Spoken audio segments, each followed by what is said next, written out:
experiences with Melvil Dewey in chronological sequence.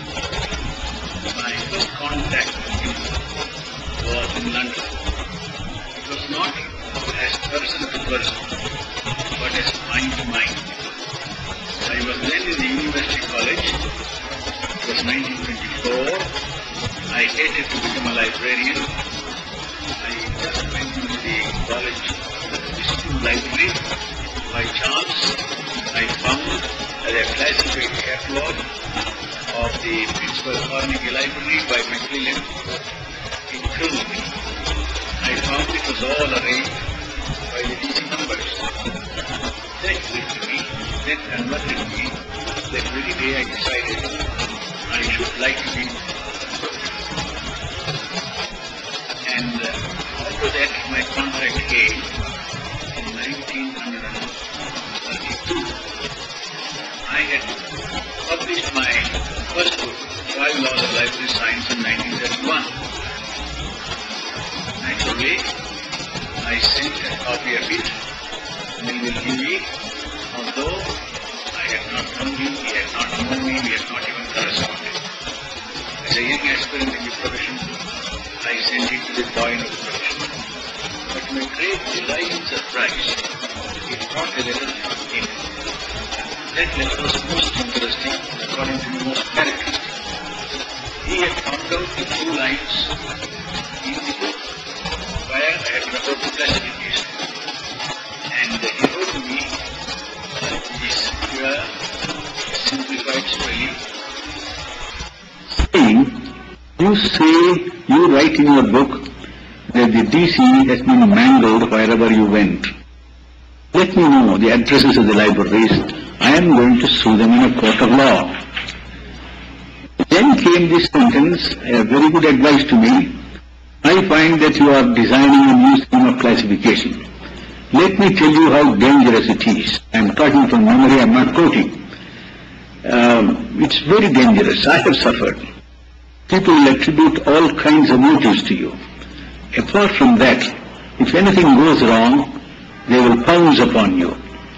It may cost your appointment.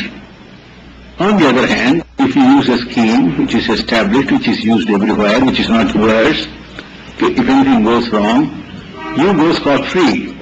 Why do you think of doing another scheme of classification? Well, there was another statement.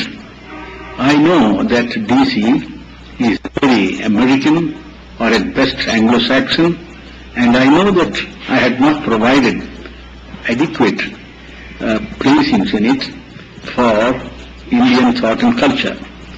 Instead of doing a new scheme, why don't you write out a schedule in classics, Indian literature, Indian thought? I shall incorporate it in DC.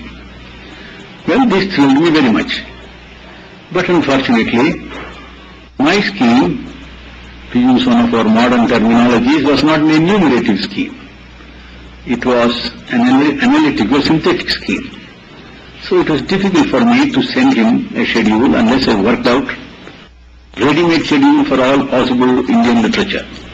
That was too much of a task because my hands were then quite full with building up the University Library, building up the column classification, building the classified catalog code, building my administrative procedure. Therefore I wrote to him, it's difficult for me to send you a schedule. My book on column classification will be out next year, and if after producing it, if you think that I can be of any help in collaborating with you, I shall be most happy. Well, next year my book did come out, but unfortunately Dewey died before my book came out.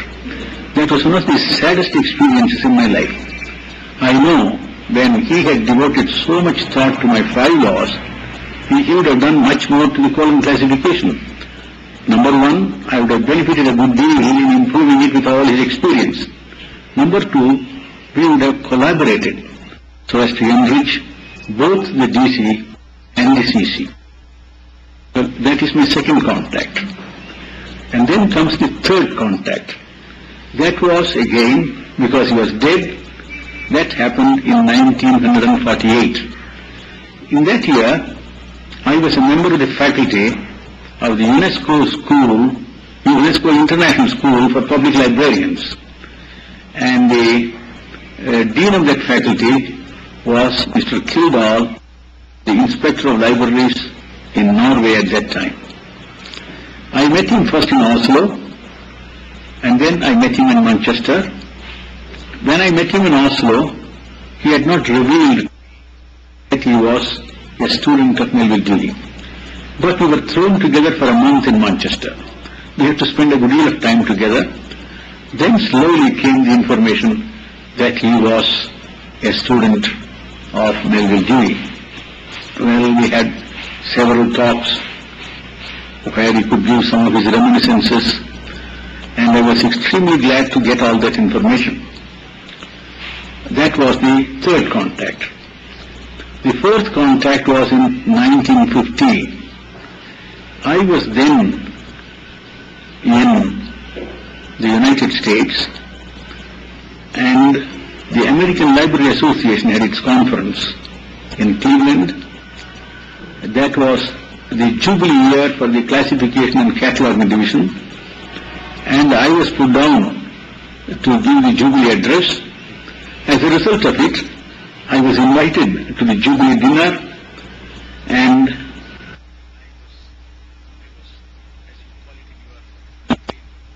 chief guest of the evening. At that time, the organizers had been very thoughtful in bringing to that dinner an old lady who was also a student of Melvil Dewey. We sat together at the dining table. We had many reminiscences. And one of them is most amusing. That shows the courage and the determination and the enormous power for strategy which Melvil Dewey should have had. She said that when Dewey came to the Columbia University, he was insisting that he should have lady assistants. But the Columbia University in those days did not allow ladies to come into the university building. So the authorities would not allow it. But he would not have any other assistants. Then they found a compromise.